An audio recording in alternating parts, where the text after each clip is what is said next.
নিরামিষ এই রেসিপিটি যদি বাড়িতে বানানো যায়, মাছ মাংস ছেড়েও সবাই এটা খেতেই বাধ্য হবে, কারণ খেতে এটা এতটাই ভালো হয়।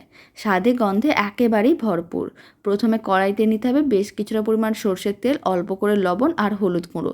তারপরে দিয়ে দিতে হবে কেটে রাখা পটলের টুকরো। পটলের টুকরোগুলোকে লাল লাল করে ভেজে তুলে নিতে হবে।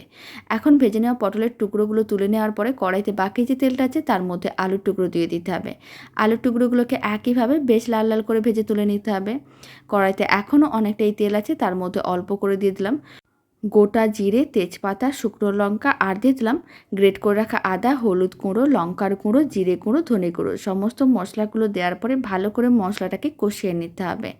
মশলাটাকে 2 থেকে 3 মিনিট ভালো করে নাড়াচাড়া করে কষিয়ে নেবো, যাতে কোনো রকমের কাঁচা গন্ধ না থাকে। আর অল্প একটু গরম মশলার গুঁড়ো দিয়েছিলাম। এবার ভেজে রাখা আলু পটল দিয়ে দিতে হবে আর দিয়ে দিতে হবে গোবিন্দভোগ চাল।